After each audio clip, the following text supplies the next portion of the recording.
Hello and welcome to the next video of my MSI 2024 preview series, where we're going to go over the mid laners at the event, their stats, champion pool, as well as my rankings at the end.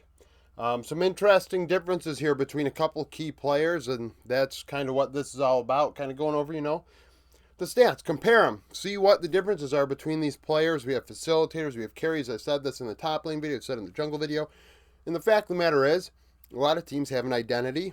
The best of the best have no identity, in my opinion. They can literally do anything.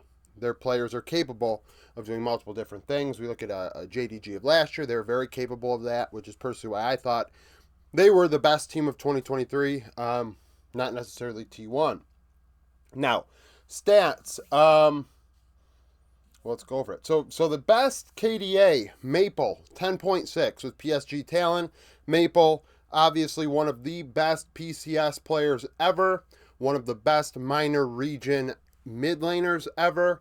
A lot of people are going to think about his TSM days, which were very small and terrible. Not necessarily his fault. And then his Anyone Legend days, which were also struggle street. Anyone's Legend, another tire fire. So he is returning to form KDA-wise, but you'll notice across the board here, his stats do have concerns. So we'll talk about those. Tinone's 8.5 in Brazil, also playing very well. We went over him in the team preview, and his KDA was like 8.7 or 9.1 or something for the entire split. So 8.5, I mean, it's pretty much holding true. Lower ends, Humanoid and Cream, both above 3. I mean, still solid. But Humanoid does get caught out sometimes. He does make mistakes that make you scratch your head. I am a Humanoid advocate internationally. I feel like more often than not internationally, he actually stands his ground against the best of the best. Actually, numbers-wise, wins his lane, which is something not many Western mid laners can say.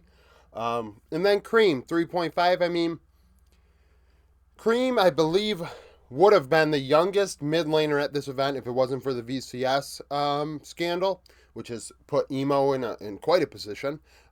Cream going to this event is going to make a lot of mistakes. If he can grow from this, make something of it beyond just what he does on the Rift necessarily, but from a mental and emotional standpoint, I feel pretty good about my too early Worlds prediction of top esports before the season started. If Cream can, take something from this. He's going to make mistakes. He's a very young player with a lot of room to grow now that he's in a very good situation. Now, as far as CS is concerned, Chovy, Faker, both above 9. Chovy, 9.9. Like, think about that. The gap between first and second is 0.7 CS per minute. So 7 every 10. And then the lowest are, actually, it should have been 8.1 for Jensen.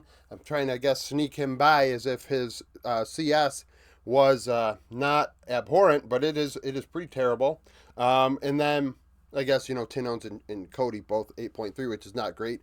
So theoretically, if Chovy's putting up 9.9 CS per minute in the LCK, and then you've got guys putting up 8.3 in minor regions and 8.1 in what some would consider to be a minor region, that's not great, right? I mean, hell, at 10 minutes, Chovy's averaging 18 more CS than Jensen across each 10, 10 minutes in a game, right? 1.8 difference. And that's in part due to champion pool. We'll talk about that in a minute. Now, KP, another interesting stat. Both Tinones and Chovy about 80%. 4 out of every 5 kills. That's a lot of involvement out of your mid laner. Your team is fighting with them in mind. And then lower end, Cream, 63.8. Emo, 63.4. Emo gets a pass. He probably had no clue what was going on given the situation. And then Cream, top esports are not fighting with Cream. 2 out of every 3 kills at best, 3 out of every 5 at worst, roughly. We're not in a great spot as far as involving your mid laner. Now, return on investment, damage divided by gold. Tinone's is insane. 2.01 in 12 games played. And that's in part due to the 80 KP. But keep in mind, he has an 8.5 KDA. He's not dying. He's dealing the most damage going into this tournament. He's the most involved player in kills going into this tournament and isn't dying. I mean, it's pretty hard to be involved in 80% of your team fights and kills and things like that and not die.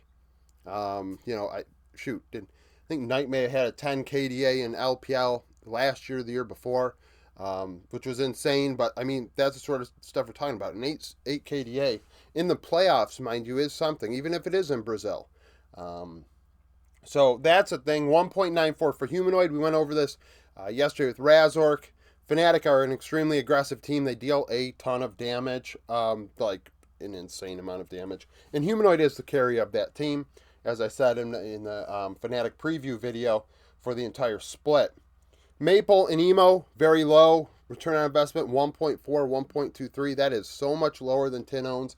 I mean, it's so much lower than pretty much everybody else. Like, you have Faker at 1.59, which is a bit concerning, and Cody at 1.58, but there's 1.8s everywhere here. 1.74 even for Jensen, a guy that's not even getting much farm. That's a thing, right? That's why Maple's not dying now, because he's not dealing damage.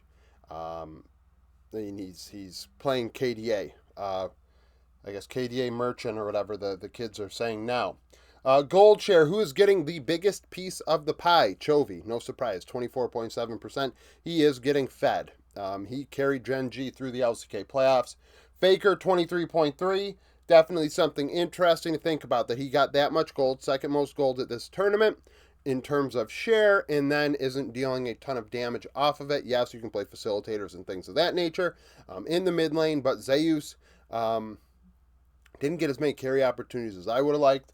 And, I mean, that's the best way T1 can operate, is Faker creating, playmaking, and Zeus carrying in top lane as a damage threat.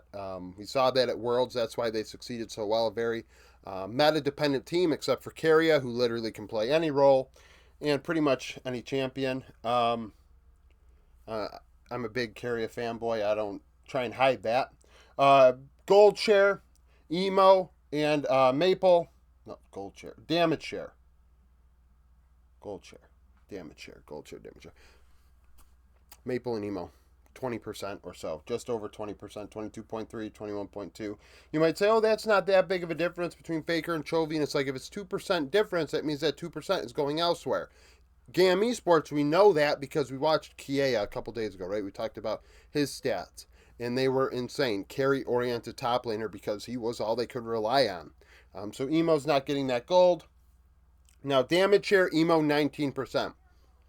I mean, if your top laner's dealing 31%, then it does flip, right? So we see some teams with top laners that did deal like 19 to 22% of damage throughout the year. So if a mid laner's doing it, top laner's doing 31, it all evens out, and it's the opposite of what you normally see, but at the same time, the numbers do make sense when you explain it that way. High damage shares. Caps. So you'd think, oh, well, Humanoid's dealing all this return on investment. Hey, he would be the highest. No, because Fnatic just deals a ton of damage. They just kind of throw shit at the wall in terms of team fights and see what sticks, at least from my opinion. They kind of just run in there sometimes. Where Caps, 33.2%. He is the damage dealer for G2. Like I said in the G2 video, Caps is playing better than I think he has in a very long time. And then Tinone's 32.5. I mean, when your return on investment is 2.01, you're dealing more than 2 damage per piece of gold you get. That's so high. Even a 12-game sample. But it is playoffs, right? That's the reason why it's a small sample, but at least it's all playoffs, right? These guys are playing the best of the best in their regions domestically. At 15 minutes, we have Chovy gapping LCK mids. 325 gold, 11 CS up. gen.g playing to farm, involving Chovy when it's fighting time, but otherwise Chovy is just getting ahead. 365 gold up for Maple, which is kind of interesting, right? He somehow had 365 gold at 15 minutes, but ends up with a lower share than everybody else at this tournament. Doesn't deal a lot of damage. In terms of CS, like I said, Chovy's up 11, Cap's up 4, but Emo down 13. So that's Emo. Who does GAM play tomorrow? Fnatic first, I think that is. No, not tomorrow. Geez, next week. Because CB Low plays Top Esports. Emo is in a really tough position. And I really do hope the community kind of just says, hey, let's just let him play League of Legends for a few games and go home. And not, flame him or give him crap or say he sucks or that he doesn't belong, because maybe he doesn't really belong at this level yet because he wasn't supposed to be here, right? So it's kind of like the APA men thing from Worlds, where Detonation Focus Me had APA men playing in top lane because of their whole harassment scandal that went on last year. And it was like, okay, well, this guy's kind of just going to do a thing at this tournament, and we kind of got to ignore the results of that because it is what it is. The guy really shouldn't be here. So, Emo, a young player, bright future, deserves a little bit of grace and a little bit of, I don't know. People just got to give him less crap at this tournament. I just expect this community to be the worst. It's always terrible. Caps 335 XP difference, sizable, and 370 for Maple. And just another thing about Emo, he somehow down 13 CS, but still only 40 gold. So finding a way to get gold, his team at least, even though he is behind in CS. Solo kills, Humanoid 9 and 20, APA 6 in 19. So, they're playing the most games out of anyone else, but they're also dealing quite a bit of solo kills, a little bit of aggressiveness there. Fnatic, I can't say it enough, an aggressive team. So that's it for this part of the video. Now on to the next. Okay, let's go over the champion pools here. A little different setup if you didn't watch the jungle video. Rankings over here. Right now, that's what the Discord had. I think I had 16 participants in the mid lane thread. So that's how they ranked them. As far as champion pool is concerned, some interesting champions picked by only one player or two players to talk about. Maybe you don't follow all the regions, so that's what the purpose of this part is. So Talia is played by everybody. And then not only that, Caps, Emo, and Tinones, it was their most played champion. And if it was tied, it's the higher win rate or KDA, which is how I tie break that sort of thing. Azir, a very common pick for a lot of players. I think it's the most on this board, but 1, 2, 3, 4, 8 of the 12 teams, that is their most played for their mid laner, right? So there are there are other players here that played other champions. Another thing to think about Azir. So Knight, if you have followed along, I have been very critical of Knight over the last year or so with his lack of willingness to play Azir, and I word it like that because I guess it was a comfort issue or some shit, and that was why maybe home and everything else went on with JDG. And honestly, I thought that was the reason why JDG lost. Some people want to say this or that. I think when you have a player that's not willing to play like one of the key meta champions that literally everybody else is playing, and it's not because he stinks at it, as we saw, just because he didn't want to play it. It's a big... Honestly, when you're at that level of play, at the highest level of play, you can't have situations like that. You just cannot have it. And so I thought that was a big deal. It's why I actually didn't I think I put Scout above Knight, my top fives after Worlds. But most played in playoffs. He's finally turned the corner. He's finally decided it's probably time to play this champion a bit. And not in solo queue. Some people want to say, oh, look, he played it in solo queue. Don't ban it until he plays it. That's what I kept saying. And now he's playing it, so now you do have to ban it. I mean, that is what it is. Half the deal with banning a champion is actually, they got to be willing to pick it first, at least from my opinion. So, Night Cream, Chovy, Faker, Humanoid, Azir, they're most played. A few people played Orianna. Half the people here played Tristana. Ari, a common pick. The only people that didn't play Ari, Chovy, which is probably banned against him. Caps, and I think Tinones. Yeah, those are the only three that didn't play Ari at all. Ari was the most played for Maple from PSG. Aurelian Sol, of course, a pick for half the players here. One being APA. That's not a big shock, right? My personal opinion about the whole APA situation is ban both Ziggs and Aurelian Sol every game, and Team Liquid probably aren't here, which I'll talk about that in the ranking portion of this whole deal. Some other most played, in the case of Annie, so only two people played Annie at all in playoffs, and it was Jensen and Cody, and it was their most played for both of them. Something really interesting to think about. And maybe in part why the CS was so low, right? We're trying to draw some correlations here. What else do we have? Some champions, only a few people played. Viger, only played by Knight and Caps. Nobody else at this event played it. Akali, Maple Emo. Cody played Twisted Fate mid, which, I mean, isn't a super big shock. We've seen it top lane quite a bit. But then he also played Cassiopeia during the playoffs. Shoot, was the last time, I mean, are we going to see Kaz at this tournament? I doubt it, but he did play it. And the thing is, you know, I talked about in the top lane, 369 played Quinn, and it's something that stuck out to me. He's 5-1 on Quinn in his career. That was the first time he lost on Quinn, but he had beaten Ben in that Renekton Quinn matchup the other two times he'd played it, and it had been like 3 years since he had played it, or 2.5, 3 years. It was 2021 when he last did.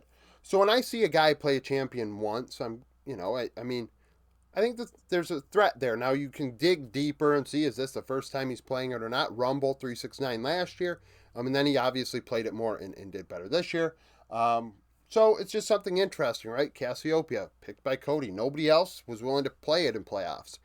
Twisted Fate. Humanoid played Diana. APA played Ziggs. That was his most played. Shocker there. Knight played Syndra. That is a Knight special. Not, I mean, he's the only one that played it. If there is going to be a guy to play Syndra at this tournament, it's going to be Knight. Other rarities, Karma was still picked by Jensen, Maple, Tinones, three older mid laners. Nico, APA, Maple, Emo, and Cody. Way, Cream, Jensen, Maple, Tinones. So some picks made by some mid laners, only a few of them, right? And of course the cores, right? Talia, Ari, and Azir were picked by a lot of people. Tristana picked by half. So, we have a wide champion pool going to this event. Azir was nerfed, and then a lot of champions were buffed. The mid-meta could very well change at this event. And honestly, it's going to benefit a player like Cream. If you watch my 14.7, 14.8 video, I mean, that's a Cream buff.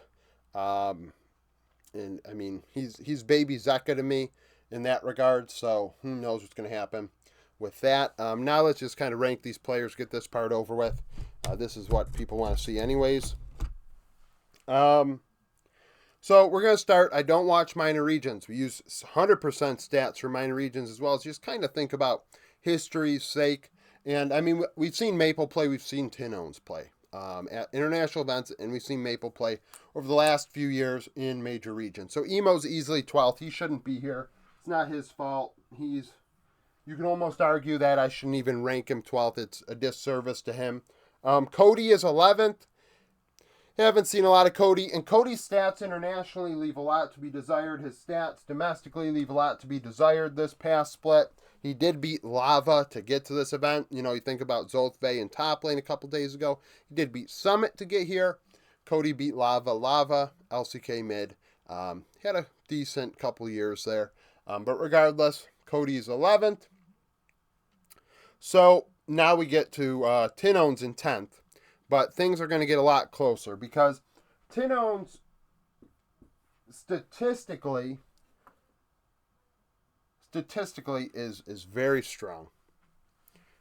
Very strong. But it is in Brazil. Dinquedo is who he played against in finals. Won 5 games. So half of his games at least were against a domestic mid laner, which is something to think about. His numbers aren't great. If you're not getting farm, you need to be making something happen, and he is indeed making something happen. That's what I've talked about Tinones for years. So, at this event, there's just a lot of mid laners like him. So that's just, he's 10th. But stats-wise, the guy really blew it out of the water in CB LOL. After this is where things are going to get interesting. So APA is ninth. Now, like I said, if you don't want to ban Ziggs or Aurelion Sol, then be my guest. But now he's not going to be ninth anymore. He's probably going to be like sixth or seventh because he's playing literally his one tricks. And if you look at his win rates throughout the year, and you look at his win rates probably throughout his whole entire career on ACL and all that jazz, these are his champions. Excuse me, and if he's not playing those champions, the win rate drops significantly. I'm pretty sure Team Liquid had a negative win rate when he wasn't on Ziggs or Aurelion Sol this past year. Past split. So, just ban him. Nobody on Team Liquid, to me, is oppressive enough, especially because Umpty, so this whole deal with Umpty, if you saw my video yesterday, Umpty is like ninth in my my rankings.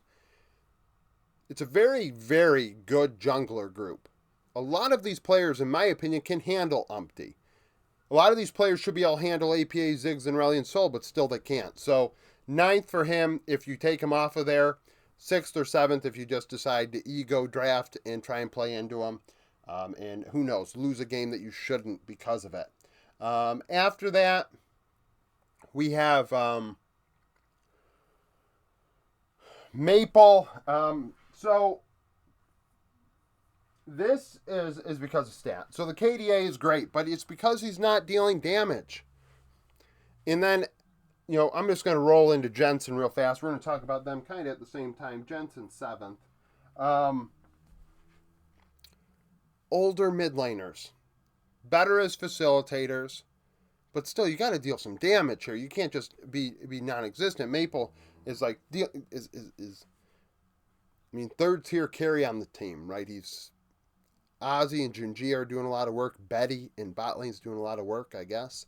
And Jensen, it's Bwipo inspired in top lane, and I'm a big fan of Buzio, and we'll talk about that in a couple days, alongside Masu in the bot lane. But Jensen, solid player, and playing a lot of Annie, which is interesting, and why it's affecting his stats the way it is. I think about last year with Dignitas with Jensen a lot when I'm doing this, and how he kind of 1v9'd for Dignitas for a little bit. A lot of damage, high resources.